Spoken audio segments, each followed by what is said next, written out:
Hi, everybody. I'm Dr. Wyman, and I wanted to welcome you to the small business course. This in a week or so, you're going to have the first section of your business plan due. I just wanted to go over a couple of things just to try to help you out, make it a little simpler for you, I hope, and some things that I would like you to keep in mind when you're writing your plan. One of the things is I do want you to think about a business that you would really like to do. And I know there are quite a few equine students in the program or in this course. And I often see, barn manager or some kind of trainer with disabled people or children with autism or something like that.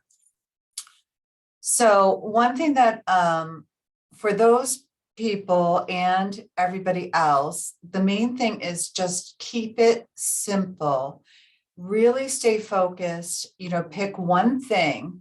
So if you're going to be a barn manager, that's all you're going to do. You're not going to do training, and you're not going to do saddle making, and you're not going to do grooming or anything like that. You're going to be a barn manager.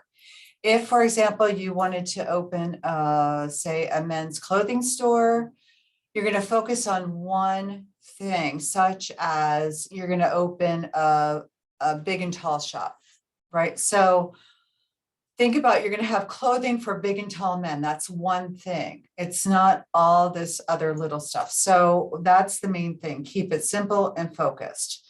When you're writing your plan, make sure you're just being straightforward. You're thinking about it. You're not just writing a bunch of stuff willy-nilly.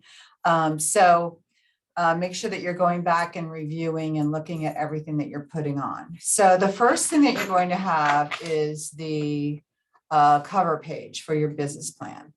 So on your cover page, you're going to have the name, address, and phone number of the business, the name of the company address, company phone numbers. Create a logo if you don't have one. Names, titles, and addresses of owners, and also the month and year in which the plan is created.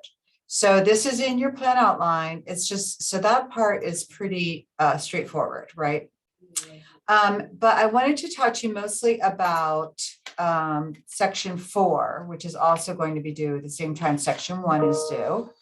And what I want to make sure that you're doing is that you're following this list. I have it right here. See, so that's why I'm looking down, because I'm reading it myself.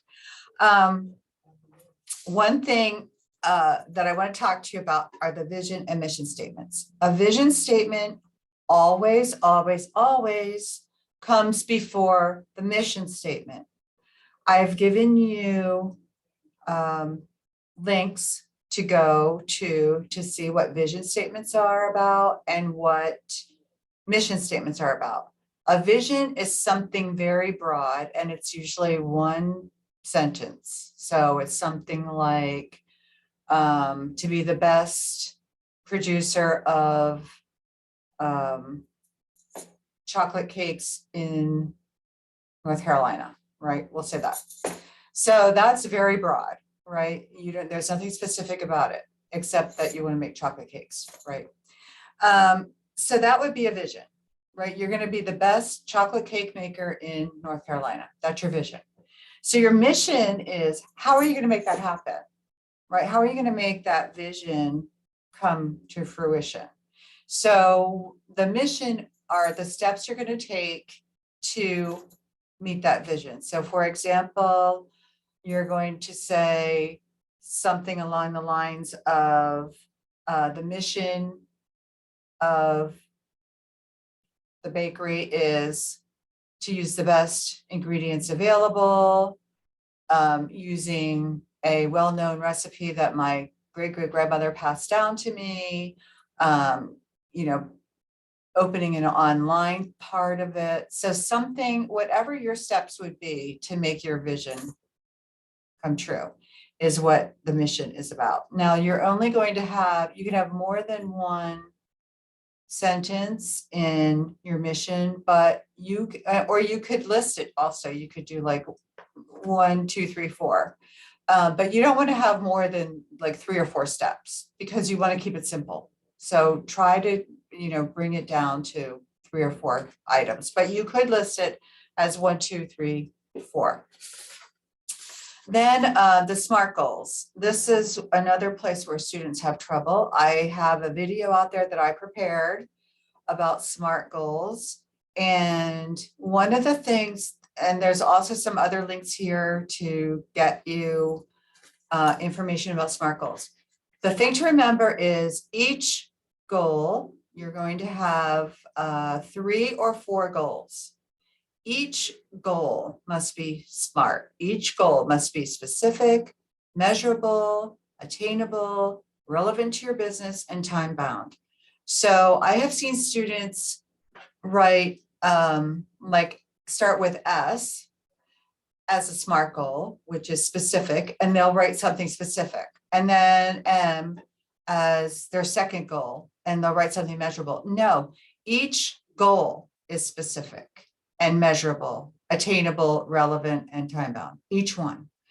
So you'll see some examples in the video that I sent, and I'm trying to keep this short. So you can always call me if you have questions or send me an email. Please feel free to do that. I'm here to help you. I'm your instructor for this course, and I really do want to make sure that you're getting everything you need to pass the course successfully. So, look at the information that I gave you. Also, then the next part of the plan that you're going to be submitting is what kind of a business are you in? Are you a retail business? Are you a manufacturing? Are you a wholesaler? Or are you a service business? That's all I want to know. And then what is the nature of your product or your service? So tell me about that. And then what's special about you? So like if your business is a barn manager, what's special about your barn that people would want to come in? Or what's special about your chocolate cake? Or what's special about your men's clothing store that would entice customers? And then the next section and the final section for your first submission is description of products or services. So what are the features of your products and services? Describe the benefits to your customers. Why do people want to come to you? What are you going to give them that others can't? Intellectual property and proprietary issues. You may not have any, but you can say, there's no intellectual property or proprietary issues. And what are your production plans or your service plan for your business? And what are your future products? Just because you're putting your future products and services in there doesn't mean that I want to hear all about them right now. I just want to know, do you have a vision for expanding your business? So these are things that I really hope will help you just by me talking to you about them before you write your work, so that you know that what I'm expecting. Also, just a comment here, and I have it in the instructions, do not copy and paste these questions and things and then answer it like a test. You're supposed to be writing a fluid business plan so that, when I'm sitting down and reading it, or a banker or whoever, a venture capitalist, whatever, anyone who's sitting down and reading it is reading it like a continuous flowing story, right? They don't want to see a lot of 1, 2, 3, 4. They don't want to see a lot of that. You can have some of that, but not a lot. So, your goals are going to be like that. You're going to have goal 1 and list it, goal 2, list it, goal 3. But typically you're writing in prose, you're writing in paragraph form. So I have also posted a business plan, a sample business plan that one of my previous students who took my course, this course, earned an A. So you can look at that and see what that student did to earn an A. All right, that's it for now, but I will be making more videos, and good luck. I'm looking forward to reading about your businesses, and I'm looking forward to working with all of you this semester. All right, I'll talk to you next time.